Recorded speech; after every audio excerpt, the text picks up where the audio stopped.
개혁은 외과 시술적 교정이 유용할 때가 많습니다. 공직사회에 문제가 많다지만 구성원 모두의 문제는 아닙니다.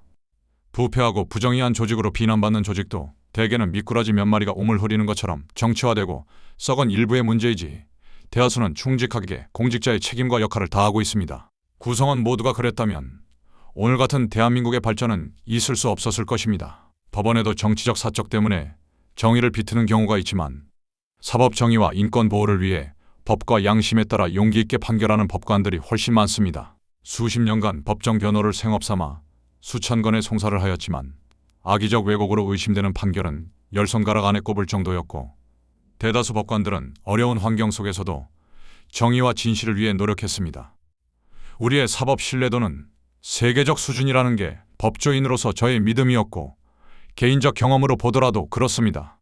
시민운동 과정에서 부동산 비리 기득권과 부딪히면서 시작된 부패 검찰의 수사 기소권 남용으로 오랫동안 기소와 구속영장 청구가 반복되었지만 양심적 법관들의 정의로운 판결 덕에 제가 지금껏 살아남아 대통령 직무까지 수행하고 있습니다. 경기도지사로 당선된 2018년 12월 검찰이 저를 허위사실 공표, 공직선거법 위반 3건, 형님을 강제 입원시키려 했다는 직권남용죄 1건 등 총 4건이나 기소했지만 결국 다수의 법관들이 무죄 판결함으로써 정치적으로 살아남았습니다. 윤석열 정권 때는 일부 정치검사들이 시장으로서 돈을 더 많이 못 벌었으니 배임죄, 성남시 행정을 하면서 시 산하기관에 이익을 주게 하였으니 제3자 뇌물죄, 모르는 업자가 북한에 100억 원을 방북대가로 주는 걸 승인했으니 제3자 뇌물죄, 사실대로 말해달라고 부탁했지만 들은 사람이 위증부탁으로 이해했으니 위증교사죄, 허위로 오해될 여지가 있도록 말했으니 허위사실 공표죄, 직원들이 업추비를 잘못 쓰는데 도지사가 알았을 것이니 배임죄라며 기소했습니다. 저는 검찰이 기소할 때마다 결국 법원이 법과 양심에 따라 무죄 판결할 것으로 믿었고 지금도 믿습니다. 저의 구속영장에 국회가 가결동의했을 때 서슬퍼런 윤석열 정권 치하이고 윤 대통령이 임명한 대법원장과 대법관들이 대다수였으니 영장판사가 정권과 대법원의 압박을 이겨내기 어려울 것으로 생각했지만 영장판사의 용기 있는 판결로 구속영장은 기각되어 또 한 번 기사회생하였습니다. 검찰 역시 저를 기소할 때마다 법원이 호락호락하지 않음을 알고 있었습니다.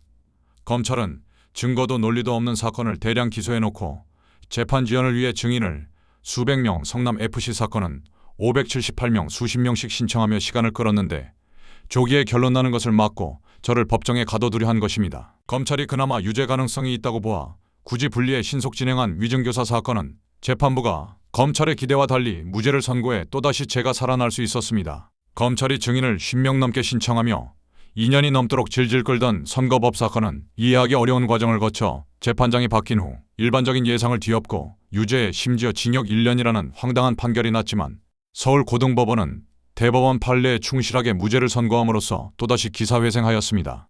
저의 대한민국 사법부 전체에 대한 일반적 신뢰는 인혁당이나 조봉암 사건 같은 사법살인범죄, 선거법 1심 판결이나 대법원 파기환송으로 상당히 훼손되긴 했지만 구속영장 기각이나 위증교사사 판결, 선거법 사건 항소심 무죄 판결에서 보는 것처럼 사법 부정은 법원 전체가 아니라 일부의 문제임을 알 수 있습니다. 문제 해결을 위해서는 원인을 정확히 파악하고 옥석을 분명히 가려야 합니다.